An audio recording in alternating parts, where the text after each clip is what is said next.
They say success is the best revenge. I used to believe that. I used to think that if I just worked hard enough, kept my head down, climbed the ladder rung by rung while others cut corners or coasted on handouts, I'd finally be free of the judgment, the guilt tripping, the endless comparisons. But what no one tells you is that when you come from a family that needs you to stay small so they can feel big, success doesn't set you free. It paints a target on your back. My name's Nathan. I'm 27 years old, a software engineer working for one of the biggest names in tech. The kind of place that makes your LinkedIn blow up just for adding the company logo. I live in a sleek downtown penthouse with floor-to-ceiling windows, a skyline view, and a coffee machine that costs more than the car I drove in college. On paper, I've made it. But behind the scenes, there's a whole different story brewing, the kind you wouldn't believe unless you lived through it. And unfortunately, I did. I didn't grow up in luxury. I wasn't handed anything. My parents weren't cruel, exactly, just conditional. Everything was a transaction. Love, attention, pride. You had to earn it. And even then, it came with strings. My younger brother, Brandon, never had to worry about that. He was the golden child. He could bomb out of classes, get arrested for petty vandalism twice, and still be met with, "He's just figuring himself out." Me? One missed homework assignment in 8th grade, and I got the silent treatment for a week. When I told my parents I wanted to go to college out of state, they laughed. Not a chuckle. A full-on belly laugh, like I'd just said I wanted to be an astronaut at 18. "You think we're going to take out loans for that? Be serious, Nathan." So I got serious. I worked 2 part-time jobs through high school, saved every dollar. In college, I averaged 70 to 80 hours a week between classes, tutoring, food delivery, and night shifts at a security desk where I coded on a beat-up laptop while watching grainy CCTV footage. I lived off caffeine pills and dollar menu burgers. I didn't party.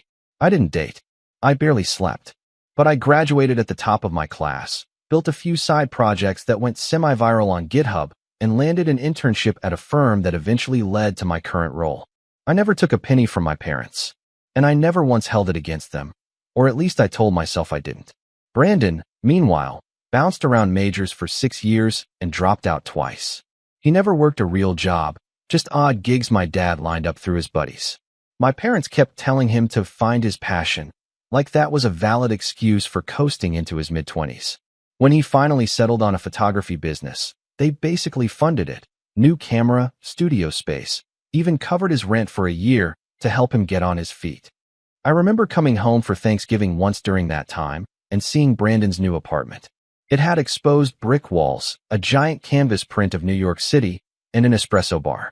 I was sleeping on a stained futon above a noisy taco shop at the time, and when I made a comment about how nice the place was, my mom just said, "Well, he's pursuing his dream, Nathan.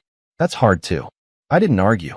I just smiled, ate my turkey, and went back to grinding.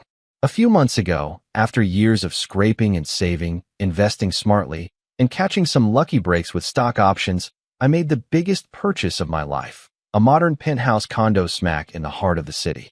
It was everything I had fantasized about during those broke college nights. Clean lines, panoramic views, high ceilings, and best of all, complete silence. No one yelling. No guilt tripping. No constant noise from upstairs neighbors. Just me, my work, and the sound of the espresso machine humming in the background. I didn't even post it on social media. I wasn't trying to show off.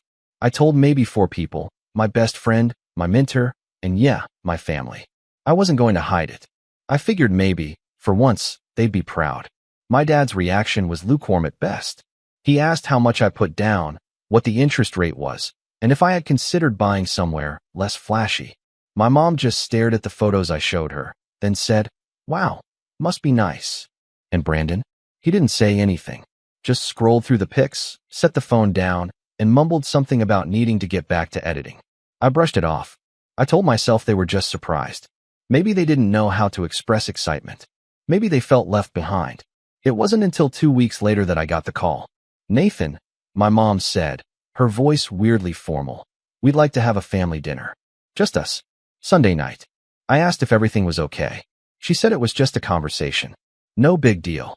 The moment I walked into their house that Sunday, the same house I grew up in, with the same creaky staircase and lemon-scented candles, I felt it. That tension. like I was being summoned, not invited. My parents were already seated at the dining table, both looking unusually serious. Brandon was leaning against the kitchen counter, arms crossed, jaw tight. "We wanted to talk," my dad began, "because there's been some hurt feelings lately." My stomach dropped. My mom folded her hands like she was leading a therapy session. "Nathan, we're happy for you. Really. But we've noticed your brother's been feeling inadequate, like he can't measure up." Brandon didn't look at me. He stared at the floor. "And," she continued, "we think it might help if you scaled things back a little. At least for now." I blinked. "What does that mean?" My dad cleared his throat. "Well, this penthouse situation. It's a bit much, don't you think? You're only 27. You could get a nice apartment, live reasonably, save more. No need to be flashy. You think I should sell my home?" I asked, making sure I heard him right. "We're not saying that directly," my mom rushed in. "Just consider how it looks. How it makes Brandon feel. He's trying, you know. He's had some rough luck. And then you come in with this palace." Brandon finally spoke, his voice low. "It just feels like you're rubbing it in, man." I stared at them, my heart pounding. For a second, I actually wondered if I'd fallen into some surreal prank show. Like there had to be hidden cameras. "I worked for that place," I said quietly. "I didn't win it in a raffle. I gave up everything for years. And we're not denying that," my mom said, palms raised. "But family is about balance. About keeping each other in check." My dad nodded. "It's about harmony. And right now, the dynamic is off." Something cracked in me then. Not loudly, not all at once, just a small, internal snap. Like a wire that had been pulled too tight for too long. I stood up, calmly, and said, "Thanks for the dinner. I've got work in the morning." I didn't yell. I didn't curse. I didn't argue.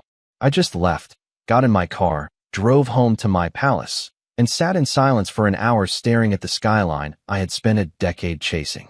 I wish I could say that after that family dinner, the one where my parents politely suggested I sell my home because it made my brother feel inadequate, things simmered down.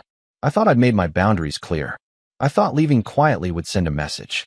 But if anything, it made things worse. Like I had insulted some unspoken hierarchy by refusing to shrink myself. And over the next few weeks, the tension escalated in a way I couldn't have predicted. Subtle at first, then not so subtle. It started with the texts. At first, they were harmless enough. My mom forwarding me links to affordable downtown lofts with notes like, "See, this one's more modest, but still cute." Or, "Wouldn't it be nice to have neighbors more your age?" I didn't respond. Then came the guilt-trippy stuff. "Brandon hasn't been sleeping well. He keeps comparing himself to you. It's breaking my heart." Or my personal favorite, "Success means nothing if it tears a family apart." I ignored those too. That's when the others got involved. My aunt called me out of the blue, someone I hadn't spoken to in over a year. She launched into a faux-concerned monologue about how proud everyone was of me. But maybe I should consider how hard it must be for Brandon to constantly live in my shadow. "You've always been the driven one," she said sweetly, like I'd been hoarding ambition unfairly. "Maybe tone it down a bit, for everyone's sake." Tone it down. For everyone's sake. I asked her if she'd be willing to tell Brandon to tone down the freeloading. She didn't like that. After that, my mom tried a different angle. She invited me over for a just us lunch. No dad, no Brandon. I was skeptical, but curious. I showed up to find the dining table already set, pasta boiling on the stove, and my mom in her full apron and smile routine. She chatted about the weather, a new neighbor's dog, random bits of gossip, until finally, she slid a manila folder across the table. "What's this?" I asked. "Just something to consider." Inside were brochures. Therapy centers. Specifically, family counseling services. She sat across from me with that practiced, pitying expression that always meant she thought she was being generous. "I think we all need to heal," she said. "You've been so angry." I laughed. Couldn't help it. "I've been angry. You stormed out of dinner, Nathan. Because you asked me to sell my home to protect Brandon's ego. Because we were trying to help you see the bigger picture." That lunch ended with me leaving mid-bite. After that, the gloves came off. Brandon started showing up to my place uninvited. He'd text me 5 minutes before, or not at all. The first time, he buzzed my unit claiming he was downtown for a shoot and needed to use my place to charge his equipment. I said no. He buzzed again. And again. I ignored him. 20 minutes later, I checked the building camera from my phone. He was still there, pacing in the lobby, visibly irritated. Next day, I got a furious message from my dad. Family means being there for each other, not slamming doors in people's faces. I replied, family also means boundaries. No response. Week after that, Brandon came by again, this time with coffee and donuts like it was some casual drop-in. I met him in the lobby before he could come up. Thought I'd bring breakfast, he said, holding up the bag. I'm working. You're always working. Because that's how I got here. He stared at me, then dropped the bag on the front desk and walked off. Didn't say another word. I didn't eat the donuts. I didn't hear from him for a while after that. Just radio silence from the whole family. I'd be lying if I said it didn't mess with me. I tried to focus on work, long hours, side projects, running teams, but the quiet got loud sometimes. That little voice that whispers, maybe you really are the problem. Maybe you could have handled it differently. Then came the betrayal. It happened on a Saturday morning. I was still in bed, scrolling emails, when I got a ping from my building manager.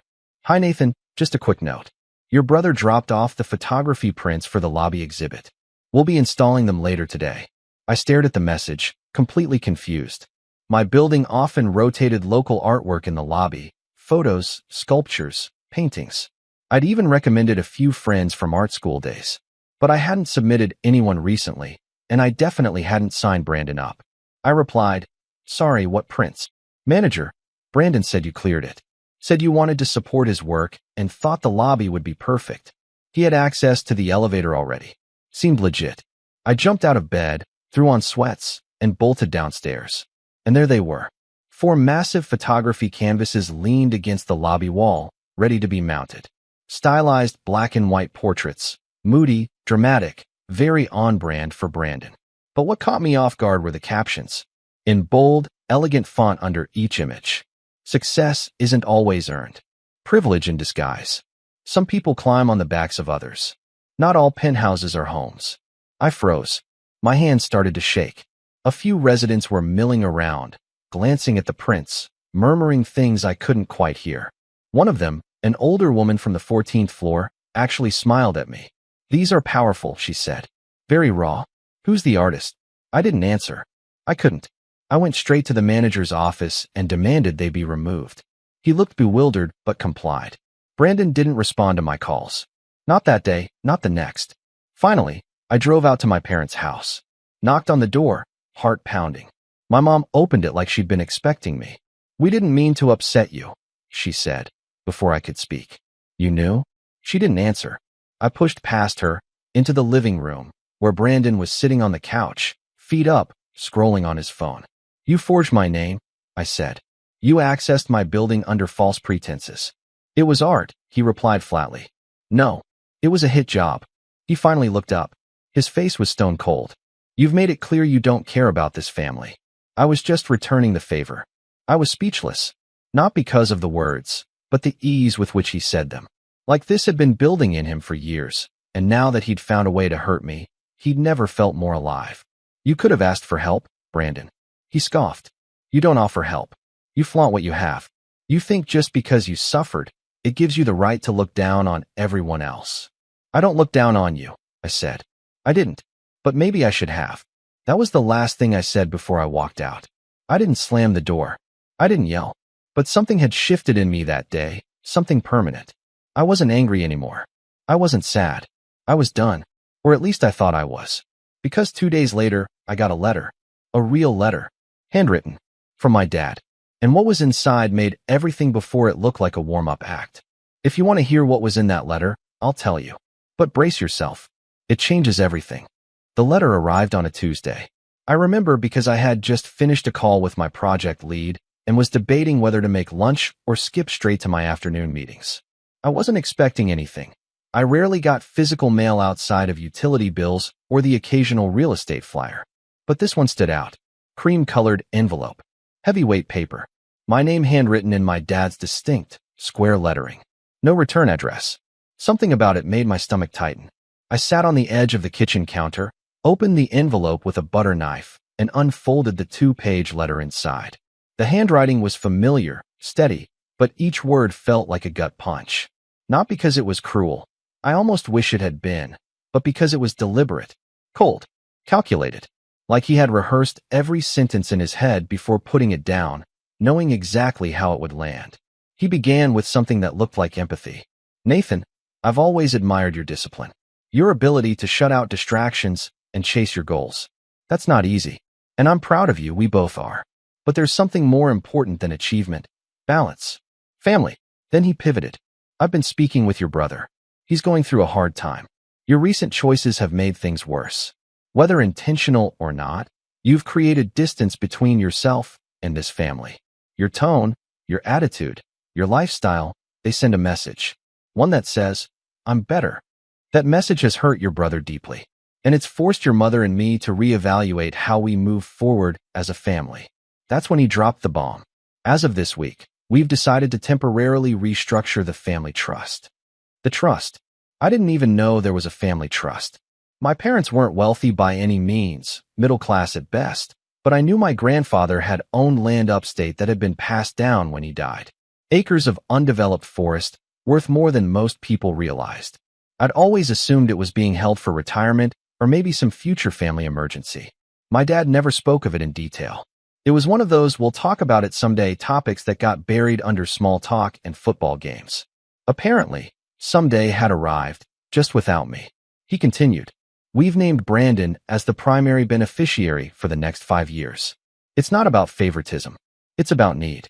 We hope you understand that this isn't punishment. It's protection. For the family. If you're willing to meet us halfway, this can change. But if you continue down your current path, you may force our hand long-term. The door is always open. But so is the window of opportunity. I read the letter twice. 3 times. Each time, it made less sense and hurt more. It wasn't about money. Not really. It was about being written out, symbolically and literally. My entire life, I had tried to play by the rules. Work hard. Be responsible. Stay humble. I hadn't asked for anything. Not once. And now, the one time something was available, I wasn't just passed over. I was threatened. I sat in my apartment, the city spread out below me, and felt completely, utterly hollow. Over the next few weeks, I spiraled. Not dramatically. Not in the way people imagine when they think rock bottom. I still woke up, logged into work, answered emails, attended meetings. But I was checked out. My focus evaporated. Deadlines crept up faster than usual. I stopped working out, stopped cooking, started ordering takeout every night. I left dishes in the sink. I missed a friend's birthday dinner and forgot to call back another who left a voicemail saying he was worried about me. I ghosted my mentor. I didn't even realize how far I'd slipped until my manager pulled me aside during a Zoom call. Nathan, she said gently, this isn't like you. I wanted to lie, to say I was fine. But instead, I just said, I know. She gave me some time off. A week. No questions asked. I thought about using it to take a trip, escape somewhere, reset. But the truth was, I didn't have the energy. So I stayed home, slept in, binge-watched old sci-fi shows, and stared at my phone more than I care to admit. One night, around 2 a.m., I was scrolling through an old photo album on my phone. Pictures from college, mostly grainy shots of my first apartment, screenshots of early code projects, selfies with friends I barely spoke to now. And then I found a video I didn't remember taking. It was me, age 21, sitting on the roof of my college dorm. I was talking to the camera, half joking, half serious. If future me ever sees this, congrats. You made it. I hope you've got a real coffee machine and not this instant junk. But seriously, don't forget what it felt like to want it this bad. To work this hard. You owe that kid something. I watched it twice. Then again. I don't know why, but something about that version of me, hungry, tired, hopeful, hit harder than anything my parents had said. I didn't recognize him completely, but I remembered the feeling. The fire. I stayed up all night after that. Not crying. Not plotting revenge. Just thinking. Next morning, I woke up and cleaned my entire apartment. Top to bottom. Threw out every piece of takeout trash. Washed the dishes. Did laundry. Made my bed like I hadn't in weeks. Then I sat down at my desk, opened a blank doc, and started writing something I hadn't written in years, a product concept. Not for work. Not for anyone else. Just for me. It was an idea I'd had ages ago. A tool for freelancers to track income, expenses, and contracts in one clean dashboard. I had shelved it during my early days at the company, thinking I didn't have time. But now, I needed something that felt like mine again. Something that reminded me who I was before I let their voices get in my head. I built a prototype in 2 weeks. Nothing fancy, just a bare-bones interface and some back-end logic. But it worked. And more importantly, it gave me purpose. I didn't tell anyone. I kept working on it in the evenings, slowly rebuilding my schedule. I got back to journaling, meal prepping, working out. Started attending team meetings with real input again. My manager noticed. So did a few coworkers. They started sending me bigger tasks again, harder problems. I crushed them. Quietly. Steadily. And for the first time in a long time, I didn't feel like I was chasing approval. I wasn't trying to impress anyone. I was just living. A month passed. Then 2. I stopped checking in on Brandon's socials. I muted the family group chat. I told myself I'd re-engage when I was ready. When I wanted to. And not a second before. One day, I came home to a note taped to my door. Can we talk? B.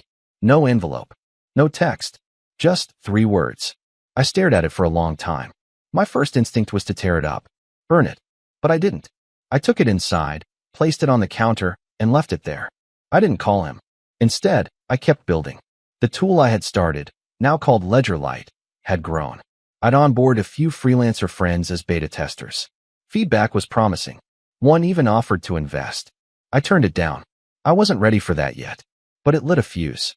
I started planning a soft launch. Bought a domain. Hired a designer to clean up the UI. Built a waitlist landing page. And one morning, as I was reviewing metrics, I realized something. I hadn't thought about the trust. The betrayal. The letter. In weeks. Not because I had healed, but because I had shifted the focus. They hadn't won. They had tried to knock me off center. And for a while, they did. But I found something they never expected me to find. Myself. The version of me that wasn't defined by their approval or guilt. The version that didn't need validation from parents who only loved me conditionally, or a brother who resented my existence. That version, he was just getting started. But then, just when I thought I had finally built enough distance, something happened that pulled me back into the fire. A voicemail. From my mom. Tearful. Breathy. Rambling. I didn't know they were going to do this, Nathan. I swear, please call me. It's gone too far. Your brother, your father. I can't fix this alone. That's when I knew. Something had changed. Something big. And this time, I wasn't going to walk away. I was going to respond, but on my terms. I didn't call her back right away. That might sound cruel, especially after a voicemail that emotional. But you have to understand, my mother is a master of tone. She knows exactly when to use warmth and when to play the victim. I grew up watching her wield it like a scalpel. Soft voice, quivering breath, dramatic pauses. Always stopping just short of actually saying anything direct. Always forcing you to connect the dots, feel the guilt, fill in the blanks. She never left messages like that. And she especially never admitted she couldn't fix something. That was the first clue that whatever happened, it wasn't just a spat or another round of think of your brother. This was deeper, more volatile. But I wasn't about to walk into another emotional ambush. Not this time. I had worked too hard to reclaim my peace, to remember who I was without the noise. So I did something I never would have done 6 months ago. I didn't react. I strategized. First, I saved the voicemail. Downloaded a copy. I didn't even know if I'd need it, but my gut said this was going to get complicated. Then I sent a quick message to someone I hadn't spoken to in a long while. Hey, can I buy you coffee this week? I need to talk. Family stuff. That someone was Jamie, a childhood friend of mine who'd grown up a few blocks over. We lost touch after high school, reconnected briefly in college, then drifted again. But Jamie knew my family, had seen the dynamics, heard the arguments. Been there the night my dad made Brandon lie about breaking the garage door, then punished me when I tried to correct the story. Jamie had always called it like it was. 2 days later, we met at this little cafe off 6th Street. Low lighting, good pastries, quiet jazz in the background. I didn't even sit down before she gave me a look and said, "Okay, what happened now?" I told her everything. From the penthouse guilt tripping to the fake art exhibit, the trust betrayal, the fallout, and finally, the voicemail. She listened the whole way through without interrupting. Sipped her coffee, eyes sharp. At one point, she muttered, "Unreal," under her breath. When I finally finished, she leaned forward and said, "They're bleeding you, Nate. Just emotionally instead of financially." I know. No, I don't think you do. This isn't about the money or the apartment. It's about control. You're the only one who ever broke out of their little orbit, and now they're trying to drag you back. I stared down at my cup. So what do I do? Her lips curved into something between a smirk and a challenge. You stop defending and start playing offense. I blinked. What does that even look like? Jamie tapped her finger on the table. You said there's a trust. You were written out. Brandon was made sole beneficiary temporarily. For 5 years. Does it have to be 5 years? I frowned. My dad made it sound like the decision was final. Jamie raised an eyebrow. Doesn't mean it's legal. That's when the first piece of the plan came into focus. I didn't know the specifics of the trust, when it was set up, how it was structured, what rights I had. But if there was a document, there were laws around how it could be changed. Especially if it was my grandfather's land. That made it generational. Possibly irrevocable. So I made another call. This time, to an attorney. Not just any attorney. A former mentor of mine who had transitioned from software law to estate litigation a few years back. I didn't have to tell him much. Just enough for him to agree to review any documents I could get. You're not filing anything yet, he warned. We're just gathering information. Be smart. Smart. That meant not storming into my parents' house demanding answers. It meant baiting them, gently. So I sent a message to my dad. Short. Calm. Almost passive. Hey, got mom's voicemail. Hope everything's okay. Want to catch up this weekend? Maybe clear the air. He replied in under 5 minutes. Glad to hear from you. Sunday afternoon work. Perfect. It felt too easy, which made me even more cautious. When I arrived that Sunday, my mom looked pale. Nervous. She opened the door and pulled me into a hug before I could stop her. Thank you for coming, she whispered. My dad was seated in the den, legs crossed, expression unreadable. Brandon wasn't there. That alone told me something was wrong. He was always at the center of these little dramas. We made small talk. Tea. Snacks. Weather. Then I asked casually, so what's going on? They exchanged a glance. My dad cleared his throat. Your brother's going through a rough patch. I waited. He took out a business loan last year, he continued, to expand the studio. Bought equipment, leased a second location. That was news to me. He fell behind on payments. Missed deadlines. Some legal stuff is happening now. What kind of legal stuff? My mom winced. He defaulted. The lender's threatening asset seizure. I sat back. And this affects me how? More glances. My dad finally said it. He used part of the trust as collateral. My stomach dropped. I blinked. He what? My mom stepped in. It wasn't the main land parcel, just a sliver. A few acres. He thought he could flip the profit quickly. Which part? I asked sharply. The East Ridge, my dad muttered. That was the most developable portion. The one with road access. I didn't even know he had access to do that, I said. He shouldn't have, my mom said quickly. But your father, we thought it would help him get stable. Let me guess, I said, leaning forward. The paperwork wasn't clean. Now the whole trust is being reviewed. Neither of them spoke. I stood up, walked to the window, took a breath. Then I turned. I want to see the documents. All of them. Original trust. Addendums. Transfers. My dad stiffened. That's private. Not if it affects my legal inheritance. Not if Brandon's actions are jeopardizing it. You can either let me review it with a lawyer, or I subpoena it. Your choice. It was the first time I'd ever seen my father truly angry. Not yelling, not slamming fists, but that low, simmering fury that came from someone used to holding power and suddenly realizing they didn't have it anymore. You've changed, he said coldly. No, I replied. I've just stopped apologizing. I left with no hug, no goodbye, no snacks wrapped in foil like old times. 3 days later, my lawyer had scanned copies of the trust and all its modifications. And sure enough, my name had been quietly removed through a document that, according to him, wouldn't hold up under scrutiny. The trust had been set up by my grandfather with a specific clause. No alterations can be made unless all named beneficiaries agree in writing. I never signed anything.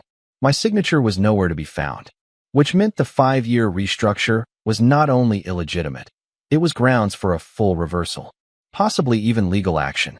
Jamie was the first person I told. We met again at the cafe, and when I laid out the facts, her grin grew with every detail. So what now, she asked. I exhaled slowly. Now, I said, we stop playing defense. I gave them one more chance. Not out of mercy, but out of strategy. After reviewing the documents, my lawyer and I crafted a simple, polite letter addressed to both of my parents. It outlined, without emotion or judgment, the legal inconsistencies in the amended trust. It cited the original clause from my grandfather that prevented unilateral changes. It highlighted the absence of my signature. It closed with a clear, non-confrontational request. We respectfully ask for the immediate reversal of the unauthorized modifications, including the removal of Nathan Carter as a beneficiary. If not resolved by date, we will proceed through the appropriate legal channels. The deadline was 2 weeks out. I didn't hear anything for 13 days. No texts, no calls, no knocks on my door. Just silence, like the kind that settles in right before a storm. On the 14th day, I received an email. It was from my dad. No greeting, no apology, just a PDF. The trust has been amended and restored to its original form. Brandon's authority has been revoked. You're reinstated. Consider this matter closed. I showed the email to my lawyer. He smiled. It's done. You win. But that wasn't the revenge. That was just the warning shot. Because here's the thing. They thought the issue was over because the paperwork was fixed. What they didn't realize was how much damage they'd already done. Not to my finances, but to my name, my trust, my reputation. Remember the photography exhibit Brandon tried to install in my building lobby? The one where he snuck in my building and displayed slanderous captions like "privilege in disguise" and "not all penthouses are homes." Yeah, I hadn't forgotten either. And now that the legal threat had passed, I had the bandwidth and the motivation to make sure Brandon learned a lesson of his own. I started small. A DM to a gallery manager I knew through a mutual friend, someone Brandon had been trying to woo for months. I sent her the lobby photos Brandon had tried to install in my building, along with a short message. Thought you should see the kind of work he tries to push without consent. She replied 2 hours later. Thanks. That crosses a line. We won't be moving forward with him. Then I moved to his lease. Remember the second studio space he leased for expansion? Through some online research and a LinkedIn post he'd made months earlier, I figured out the building. I didn't contact the landlord directly. I didn't need to. I contacted a friend who worked for a commercial real estate firm in the area. I gave him Brandon's business name and asked if the owner had ever made late payments or tried to sublet. My friend laughed. Yeah, that guy's a mess. Hasn't paid for 2 months. Wants to renegotiate the lease, but won't return paperwork. I didn't say anything incriminating. I didn't push. But the conversation made its way back to the landlord. 2 weeks later, Brandon lost the space. Strike 2. Finally, I went after his real currency, his image. Brandon had built a modest social media following as a visionary creative, 12K followers on Instagram, a curated aesthetic, inspirational quotes, carefully filtered behind-the-scenes reels. I created a fake account, followed his page, and waited. Soon, he posted a new series called The Art of the Climb, with captions about overcoming adversity, building his business without handouts, and chasing success without compromising values. I screenshotted the post. Then I uploaded a side-by-side comparison.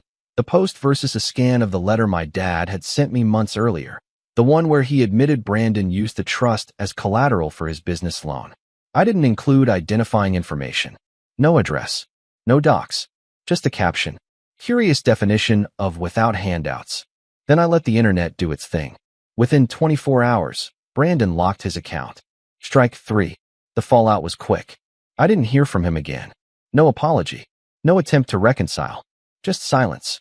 His name disappeared from my building's directory. Apparently, he had been living in a friend's apartment nearby.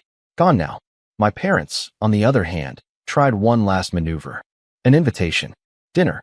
At their house. To talk. I considered ignoring it. But I needed closure. So I went. It was just the two of them. Brandon wasn't there. The dining room was pristine. Napkins folded. China I hadn't seen since Christmas 5 years ago. My mom served roast beef. My dad poured wine. For a moment, it almost felt normal. Until my mom set down her fork and said, "We just want to move forward." I nodded. So do I. My dad cleared his throat. We've made mistakes. I didn't speak. We let things spiral, he continued. We thought we were helping Brandon, but we see now how that hurt you. I finally met his eyes. Do you? He hesitated. We're trying. I leaned back in my chair. Good. Because here's how we move forward. They both straightened. I'm not asking for an apology. I'm not asking for affection. I'm not even asking for a relationship. What I am asking for is distance. My mom's eyes welled up. Nathan, I held up a hand. I've rebuilt everything you tried to strip away. I've cleaned up the mess Brandon left behind. And I've done it without rage. Without dragging your names through the mud. Because I still have more respect for this family than you ever had for me. They sat frozen. I stood. I'll see you on holidays. Maybe. But I'm done playing the scapegoat. I'm done being the emotional punching bag. From now on, you get access to me based on how you treat me. Not because of blood. My mom wiped her eyes. My dad just stared at his plate. I walked out. No hug. No wave. No thank you for coming. Just the sound of the door clicking shut behind me. Quiet. Clean. Final. That was 6 months ago. Since then, my life has been simple. Work is steady. Ledgerlight launched with 3,000 signups in the first month. I hired a small team. Quiet growth, no flash. Just results. The penthouse. Still mine. I upgraded the coffee machine. My parents haven't called. Brandon's social media remains inactive. Word is, he moved out of state. Sometimes people ask me if I regret any of it. If it was too much. If I wish I had just let it go. But here's the truth. I didn't burn the bridge. They did. I just made sure they couldn't rebuild it with stolen wood. And that, my friend, is how I got my peace back. For good.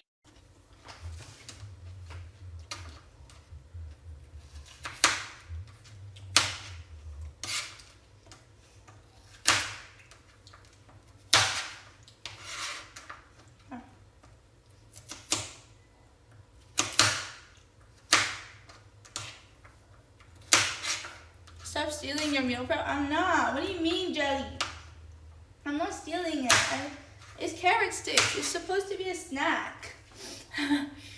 Cook deserves a snack. Exactly. I don't have ranch. I don't have any ranch, unfortunately. I actually love carrots. In their cuts, they have a limited food security, and they try, yeah,